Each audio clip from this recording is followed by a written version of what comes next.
This isn't about constitutional rights. This is about politics. He was arrested. They're shoving.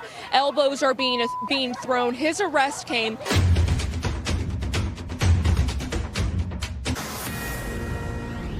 Brand new video coming into the newsroom this morning. DHS releasing this exclusively to Fox.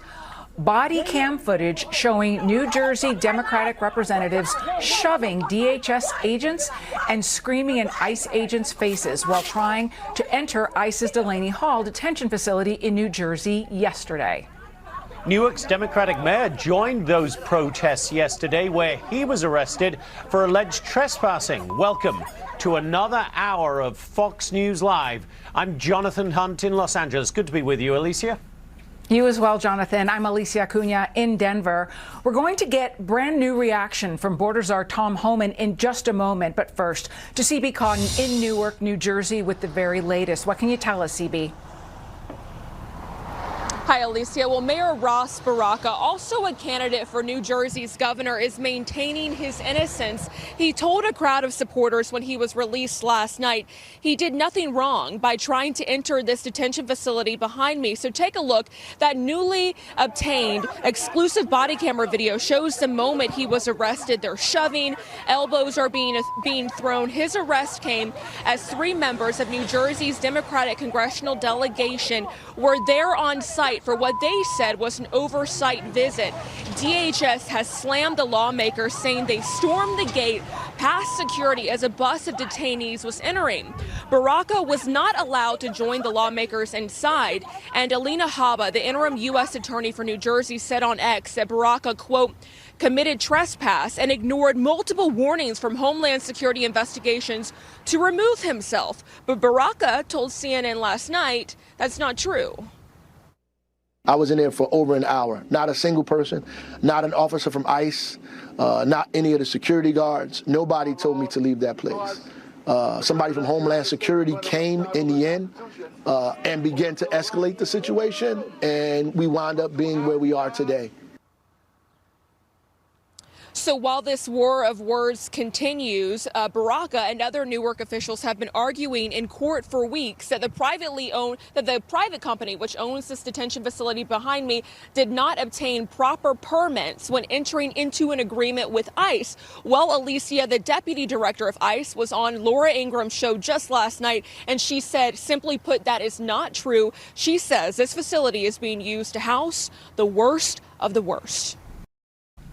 You know, you have members of Congress there as well, and they're arguing that this was a matter of oversight. I want you to listen to what Congressman Robert Menendez Jr. said yesterday. We were there to conduct oversight. It's a newly opened facility. They want to spin people. This is exactly what they've done their entire administration. They talk about criminals. They're separating families. Conducting oversight in this manner. Tom. No, it's not the proper way to do it. There's a proper way to conduct oversight. There's a way to make appointments, go in this facility. You don't break into the facility when a bus full of criminals are being, brought into that facility. This is about the safety and security of the employees. This is about the safety and security of the illegal aliens. And it's about the safety and security of the public. You just don't make an entry like that. You don't make an unauthorized entry while they're moving a bus of criminals in the facility. There's a right way and wrong way to do it. Look, I've said from day one, you cannot support ICE. You can go ahead and support sanctuary cities, but you can't cross that line. You can't cross the line of impediment. You can't cross the line of knowingly harboring, concealing an illegal alien. You certainly can't trespass in a facility that's contracted by the U.S. government to house criminals. That'd be like breaking into a state prison, not going through the proper protocols. This creates a huge safety crisis, and these elected politicians know that. This isn't about due process. This isn't about constitutional rights. This is about politics. They simply don't want these people removed from this country. They don't want immigration enforcement in this country. And that's what it's all about. They can try to hide it all they want with these protests around the facility, but we can continue to do what we're doing.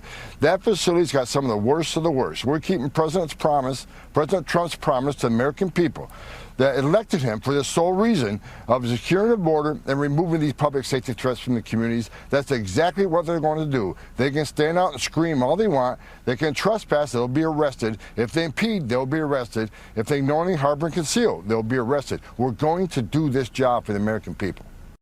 Alina Habba, who, just for people who may not be familiar, she's President Trump's former attorney. She is now the interim U.S. attorney in New Jersey, in your state.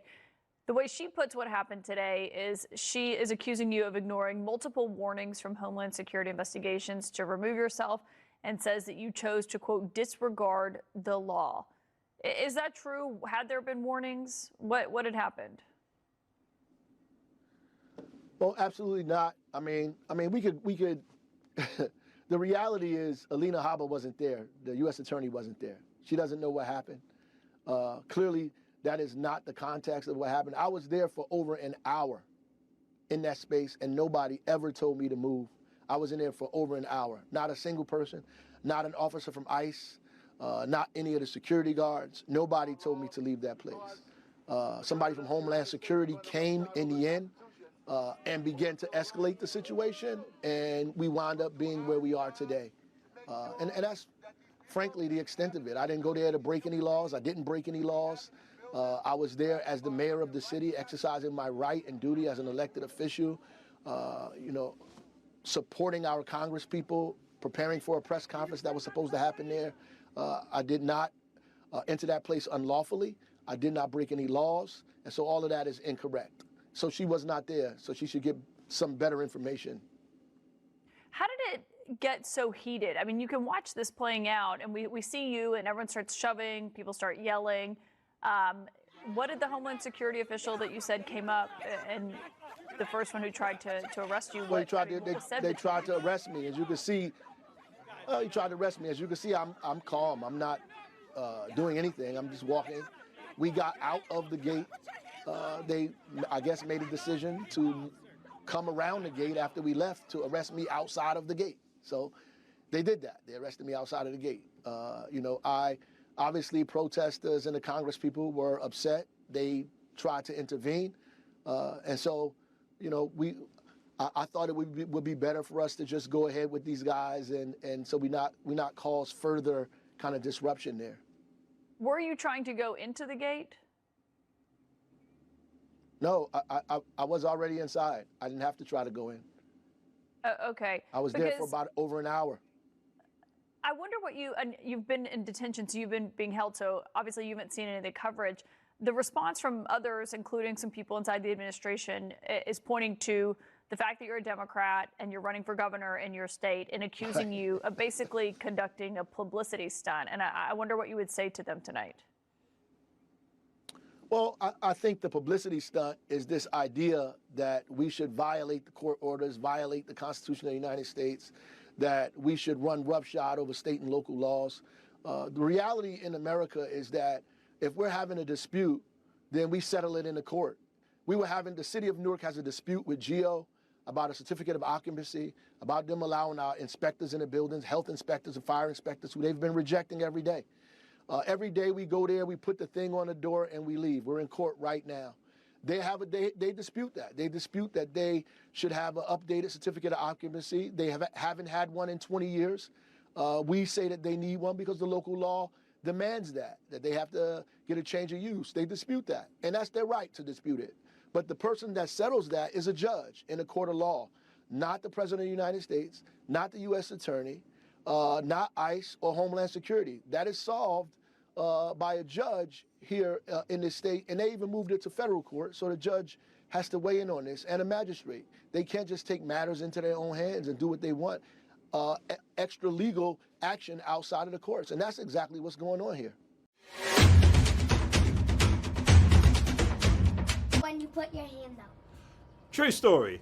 Wednesday, I took my little boy to buy a stuffy, and I'm thinking stuffies are underused.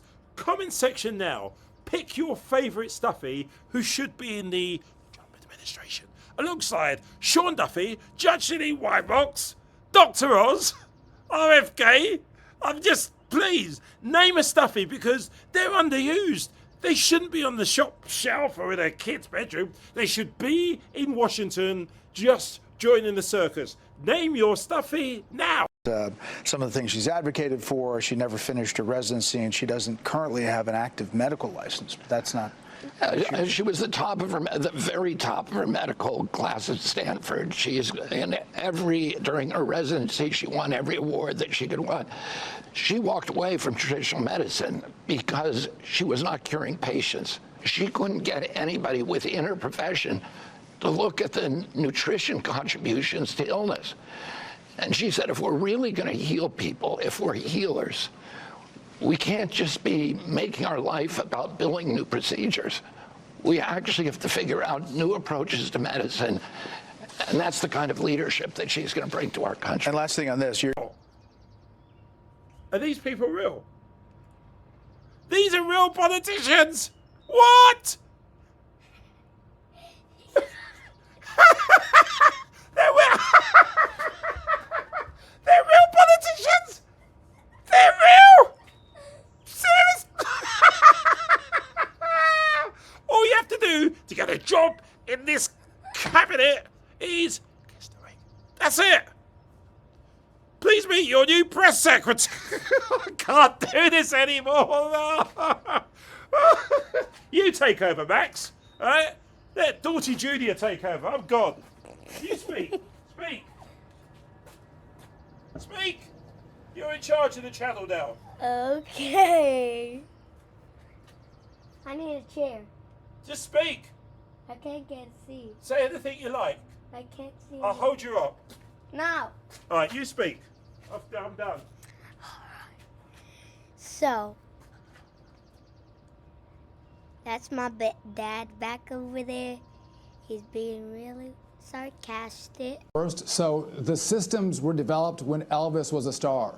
Rolling Stones were a star. Goodness. When Duran Duran was making music, I mean, we go back to the 60s and 70s, we laid out a lot of the infrastructure. It looks like it was from, remember the movie War Games or Apollo 13? It looks like equipment from the movie sets for those movies. It looks like we got the infrastructure from the Smithsonian, but it's not. It's the equipment that we use in American air traffic control towers. Really, really old. It all. So the president said, you know, maybe American kids should have 3 dolls instead of 30 or whatever the number was. Do you agree? Do you tell the people of this country that you need to make some sacrifices in order to reorganize this bad trade relationship? Well, I think the president's point here is that, yeah, we do need to become more self-reliant, and that's not going to happen overnight, and it's not always going to be easy, Martha. But what I'd ask people is not whether they want $2 or $5 or $20 for their kids.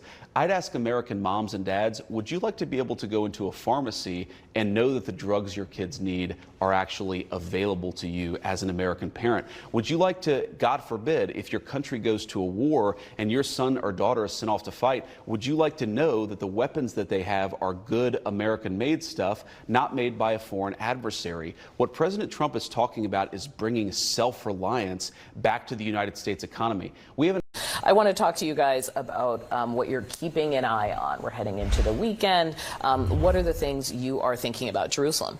Yeah, I'm keeping an eye on India and Pakistan right now. India's strikes in Pakistan were deeper into the territory than has happened in decades of the conflict. More than 20 people died.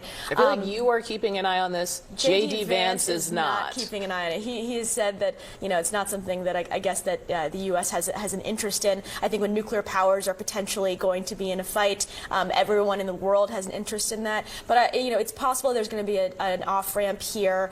There are back-channel conversations happening between India and Pakistan, and I'm hoping that resolves. Okay, well, we started the group chat talking about Pope Leo, so I'll be keeping an eye on who he meets with in his early days. I know he has a briefing with the press coming up. Also, we're looking for clues. There was a lot made of his name, the fact that he follows Leo the 13th, and then also the dress that he wore, more traditional than, say, what Pope Francis would have done. Yeah, Lulu. Mine's also about the Pope, and the most important thing that I can say about the Pope is the New York Times interviewed his brother, and it turns out he is not a Cubs fan. He likes the White Sox. Say that again. Yeah, he is a White Sox fan. He is not a Cubs fan. The Cubs put out a tweet, said he's a fan, you know, of ours, and they totally got that wrong.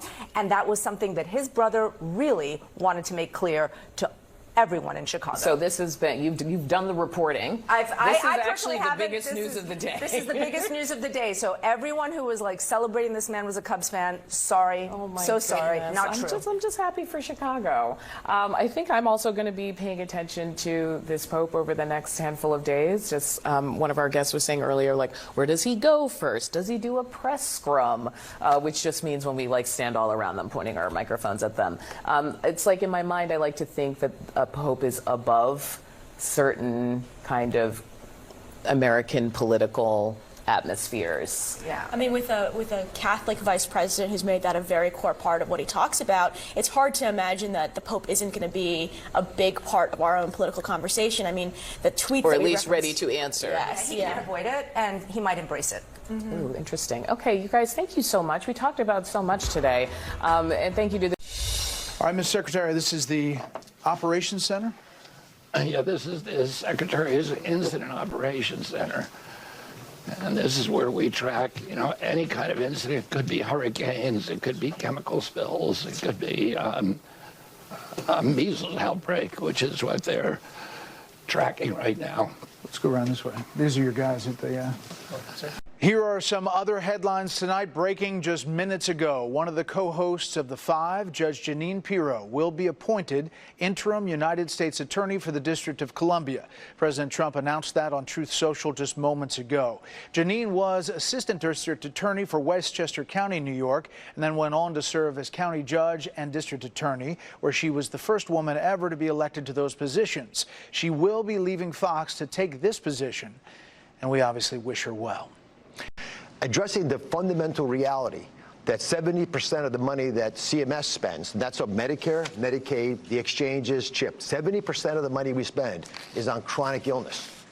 And we're not getting our money's worth. So for folks listening right now, it's your patriotic duty to be as healthy as you can, and it's our job to help you get there, make it easy to do the right things. At the same time, we've got to make wise decisions because we're stewards who have to protect the money for the population that Hubert Humphrey described. Fiscal year 2020. So the Prime Minister came in at the end of February to remember that meeting he had with Donald Trump, and he pulled me aside and he said, so what are we going to do? And I said, look, you've got to pick a businessman. You've got a businessman behind the Oval Office, behind the desk. Pick a businessman and let's get a deal done. And so he went out of the ordinary, he picked a businessman, and we got right to it. You have to remember, this is not just a headline deal. This is thousands and thousands of products that are going to unleash $5 billion of our ability, our farmers, our business people. We can now sell to the UK that we've never been able to do before. And my favorite part was I bring Donald Trump the deal and I say, look, here's the deal. And he says, come on, how can I make it better? So I go through all the details and he picks up the phone and he calls the Prime Minister of the United Kingdom and he makes the deal $1 billion better yesterday. I mean, what's more fun than working for Donald Trump? How did he squeeze an extra $5 billion out or an extra bill out of that? Well, what happened is he said, look, these are all the products that we're doing, but we'd really like to add a couple of more products, but we just can't get it done. And he said, look, I'm the closer, I'll do it. And I said, look, we always want the best deal maker to make the deal. He literally picks up the phone and makes the call and he says to me, Howard, every time you want to close, I'm doing it. This is my favorite thing to do. I'm closing. There is no better businessman behind that desk than Donald Trump. All right, so hands the Republican people. Kamala Harris decided to go to the left of even where the party was at. They thought that was their winning piece. They thought if they go farther to the DEI, farther to this woke movement, that the American people was at that moment ready to make the change. What they found out, it's not happening. What's interesting, they lost the election and they still haven't learned their lesson. Look what they're doing right now. It seems like, to Bakari's point, that Trump is trading higher prices for consumers, basically the sort of base of the economy, in exchange for deals for the incumbent players, autos, even agriculture, which are large players here. There's an aspect of that's happening right now as well, because what this is a baseline tax increase on every American that buys anything, anywhere in the world. Well, but you're opening up markets for people that didn't previously have agriculture markets. I cannot tell you how happy these agriculture, beef cattle people are today. They've never been able to do business there. And I also have to say one other thing. Now, the other night, you said that the United Kingdom and other countries were wheeling and dealing with each other to protect themselves from the United States. Okay. To me, the signal this sends is that, and what I said was those deals are going to be actually happening. That's true. You were acting like that these other countries were forming alliances against us. And what I think this signals... Some of them are. I mean, Scott, that our oldest ally, the United Kingdom, is at the White House today, and it sends a signal to the rest of the world that the United States is the people to do business We're with. grown-ups here. Both things can be true at the same time. That the UK can strike a deal with the United States that essentially opens up some things that Donald Trump wants, and he needs this deal as much as they do. By cutting out, he needs a deal before he goes to USAID China. And also, hold on a second, guys. Has been isolated, and it's not true. It is also true that Asian countries and other parts of the world are trying to figure around out. us. They are negotiating around us. They are. Canada is doing deals with other countries. That's not the picture that's been painted. Okay, the picture. Okay. The narrative was we're isolated. I know that and now we have a deal. I know that you've been waiting to say this, but it is true. It is true that other countries are trying to create other blocs so that they can protect themselves from the capriciousness of this administration. So both things can be true at the same time. You don't like this deal? Do you like it that we have a deal? We're going to leave it there. Can I tell you Alexis, something hold on. We do have to go. Alexis, thank you very, very much for joining.